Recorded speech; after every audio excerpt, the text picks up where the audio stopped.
Yo tout le monde, c'est Punisher, j'espère que vous allez bien, et aujourd'hui on se retrouve pour une nouvelle vidéo sur la chaîne Punisher V2. Avant que la vidéo commence, vous connaissez la chanson, mais n'oubliez pas de mettre un petit pouce bleu pour me soutenir, et surtout vous abonner à la chaîne. Il nous manque pas loin des 2000 abonnés pour atteindre les 100 000, alors je compte sur vous, si vous n'êtes pas abonné, faites-le, ça me soutient énormément. Et surtout, n'oubliez pas que je laisse une chance à Roblox, et il y a une énorme soirée ce dimanche à 20h30 sur Twitch. Je serai en compagnie de Foufa et Kezen, alors n'hésitez pas à venir, le lien Twitch se trouve en description. Et en parlant de Foufa aujourd'hui, c'est cette vidéo qu'on va regarder de lui, alors bien entendu elle se trouvera en description. Sur ce, moi je vous embête pas plus et je vous souhaite un bon visionnage à toutes et à tous. Inoxtag serait traumatisé à la suite de son expédition Foufa, nouveau décor? sur le mont Everest. Un média a dévoilé de nombreuses informations et je vais tout vous expliquer aujourd'hui. Et avant, oublie pas de t'abonner, ça m'aiderait énormément. Bien récemment, un média du nom de Forge, présent sur Snapchat, nous ont proposé une vidéo où il nous explique qu'Inoxtag aurait vécu pas mal de choses traumatisantes lors de son ascension sur le mont Everest. Inoxtag, on dirait qu'il n'est pas toujours redescendu de l'Everest. Dans sa tête en tout cas, le youtubeur serait traumatisé. Il est carrément parti se réfugier dans une ferme. C'est en tout cas ce qu'a révélé Aquababe. Interrogé sur Inoxtag, le blogueur a partagé le peu d'infos qu'il avait. C'est vrai que depuis qu'il est revenu, on n'a presque pas de nouvelles. Seul son accompagnateur Mathis Dumas, qui était la source officielle de cette ascension, a assuré qu'Inoxtag était en bonne santé. Mais le youtubeur est en mode silence radio. Alors que se passe-t-il? Selon Aquababe, Inoxtag serait bien en bonne santé, mais il serait visiblement bouleversé par ce qu'il a vu lors de son ascension. Il serait également physiquement et mentalement épuisé par cette épreuve. Il est donc parti vivre dans une ferme afin de se reposer. Du coup, pour les personnes qui ne le connaissent Attends, mais c'est quoi ce truc là? Il a vu un Yeti, il s'est passé quoi frère? Je comprends pas moi. C'est quoi le délire là? N'est-ce pas? Aquababe est l'un des influenceurs gossip les plus connus en France. C'est le genre de mec qui te trouve n'importe quelle info sur un influenceur, que ce soit du plus débile au plus intéressant. Et donc d'après Aquababe, encore une fois, Inoxtag aurait été prêt physiquement pour cette ascension, en s'étant entraîné nuit et jour pour gravir le sommet du mont Everest, mais mentalement c'est encore autre chose. En effet, tu ne peux pas être prêt mentalement pour ce genre d'épreuve, même si tu t'entraînes nuit et jour, il y a forcément des scènes qui vont te marquer, surtout lors d'un tel événement. C'est quelque chose qui se fait en plusieurs jours, voire en semaines, et c'est sûr que le mental doit bien en prendre un coup en ressortant d'une telle épreuve physique. Et le média nous apprend d'autres détails qui auraient et qui ont sûrement traumatisé Inoxtag lors de cette ascension. Une chose est sûre, il a vécu des choses qu'il n'a sûrement jamais vécues. Il a certainement vu des choses traumatisantes. L'Everest est connu pour être un véritable cimetière à haute altitude et à ciel ouvert. Depuis 1921, on compte environ plus de 300 morts sur la montagne la plus haute du monde. Ouah, c'est une dinguerie en vrai. Et les cadavres n'ont jamais été ramenés. On dénombrerait plus de 200 corps le long des pentes de l'Everest, et certains étant à la vue même des grimpeurs. Le plus célèbre d'entre eux a été baptisé Green Boots. Il est devenu une référence pour les alpinistes qui le considèrent comme un... T'imagines, tu montes et tu vois des corps à côté. Ouah, c'est hard en vrai. repère dans l'ascension de l'Everest. Forcément, avec plus en plus d'alpinistes au fil des années, les accidents arrivent. Selon le ministère du Tourisme népalais, ce ne sont pas moins de 600 alpinistes qui ont participé à la saison de la montée de l'Everest cette année. Et sur ces 600 alpinistes, il y aurait eu 8 décès. Un bilan moins meurtrier que l'année précédente où 18 alpinistes ont trouvé la mort. Cependant, si le bilan a été moindre, un grave accident a eu lieu le 21 mai dernier, soit quelques jours avant la fin de l'expédition d'Inoxtag. 6 grimpeurs ont chuté en raison de la cession d'un morceau de corniche. Sur ces 6 grimpeurs, 4 ont été sauvés grâce à la corde qui les retenait. Cependant, les 2 autres ont été portés disparus. Naturellement, on peut se demander si Inoxtag et Mathis faisaient partie de ce groupe de grimpeurs qui ont eu la bonne étoile d'être sauvés, ou alors peut-être qu'ils ont été témoins de la chute. Dans les deux cas, il s'agit d'une expérience clairement traumatisante et bouleversante. En effet, moi j'ai hâte d'une chose, vraiment, j'ai hâte d'une seule chose les gars, vraiment, c'est de voir le documentaire d'Inoxtag. Moi j'ai hâte seulement de ça. Croyez-moi, quand le documentaire, il est là, je vois en ligne, il y a 1 seconde, Inoxtag 0 vue, je démarre le live et on se regarde ça avec des popcorn. Hein. Direct. En effet, le mont Everest est surtout connu pour ses nombreux décès. Beaucoup de personnes y ont perdu la vie lors de cette ascension périlleuse et certains corps d'alpinistes font office de repère. On a le très célèbre Green Boot qui est une dépouille non identifiée d'un alpiniste devenu un repère visuel pour les expéditions qui s'attaque à l'ascension du mont Everest par la voie d'accès nord. Toutes les expéditions en provenance du versant tibétain passant en effet près du petit abri rocheux sous lequel il repose, à près de 8460 mètres d'altitude, entre le camp 6 et les 3 réseaux qui marquent Il est haut de malade lui.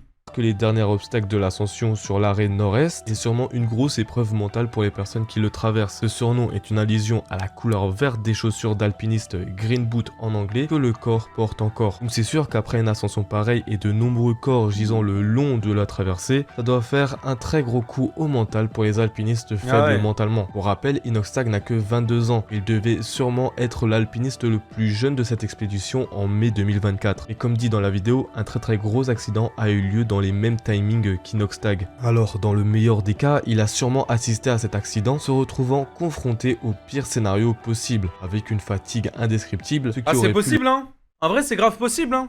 Le mettre à bout de nerfs. Alors dans le pire des scénarios, il faisait partie des 6 personnes ayant chuté, ce qui là pour le coup le traumatiserait à vie. Enfin, même dans les deux cas, ce qui s'est passé là-bas peut traumatiser une personne, surtout après de tels efforts physiques. Du coup, une question se pose. Est-ce qu'Inoxtag aurait réellement atteint le sommet du mont Everest? Et surtout, est-ce que le documentaire va sortir? Alors les infos se sont faites très rares. Près de 2 mois après le début de leur expédition, Mathis annonçait leur retour. C'était le 26 mai dernier. Dans son message, l'alpiniste précisait qu'Inoxtag avait besoin de prendre du recul sur ce qu'il s'était passé durant leur aventure. Il avait annoncé que le youtubeur reste... C'est sûr, pour moi, hein, s'il a dit ça, pour moi les gars, obligatoire il s'est passé un truc.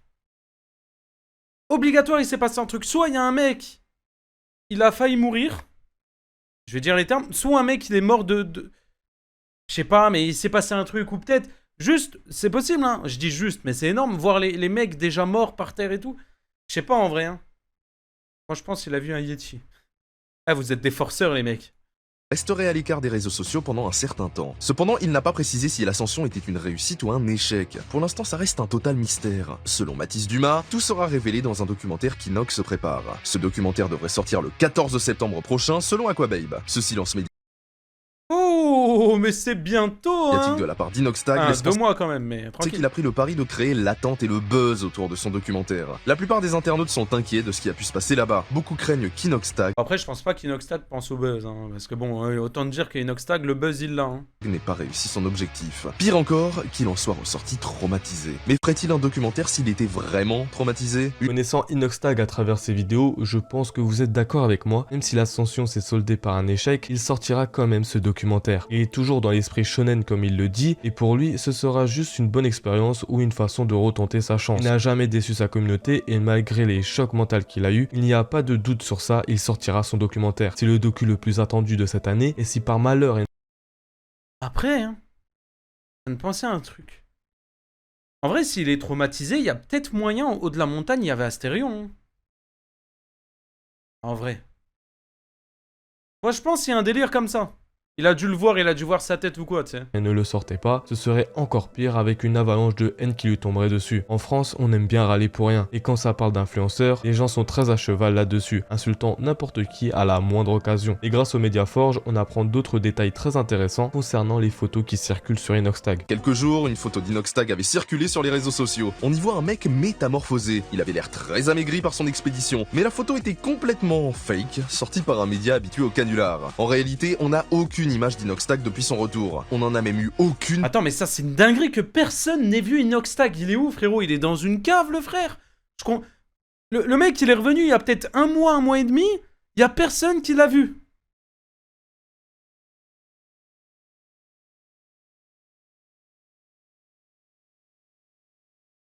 C'est un truc de fou.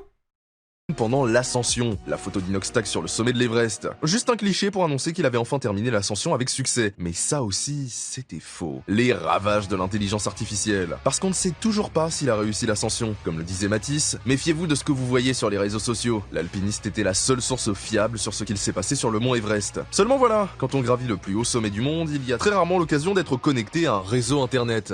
Ça fait du bien d'entendre enfin un média parler de cette photo qui ne fait que hanter les réseaux sociaux. Comme dit avant, Inoxtag s'est réfugié loin dans une ferme à l'abri des regards. Ce genre de photos, comme toutes les autres que vous aurez... À la ferme?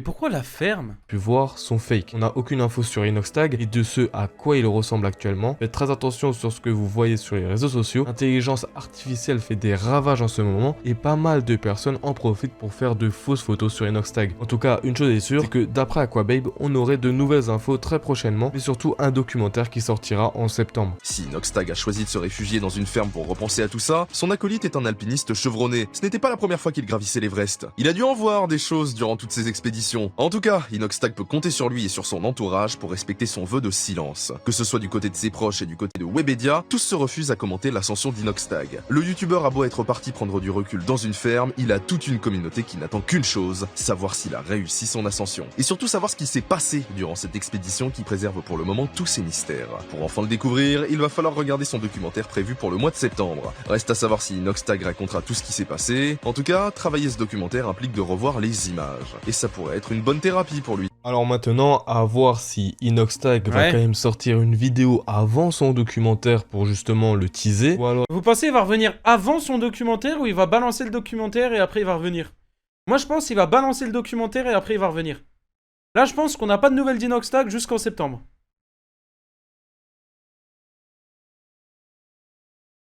Revenir après, après, ouais, moi aussi je pense après, ouais. Il préfère jouer sur le suspense, un peu comme ce que Rockstar fait avec tous ses GTA, et sortir son documentaire lorsque personne s'y attend, c'est-à-dire en septembre. Une chose est sûre, c'est que son retour se compte en quelques semaines. Voilà, je trouvais ça cool de vous partager ce que j'ai vu en y apportant quelques détails et mon avis. Si la vidéo t'a plu, oublie pas de la liker. Bonne et vidéo, de t'abonner. Foufa!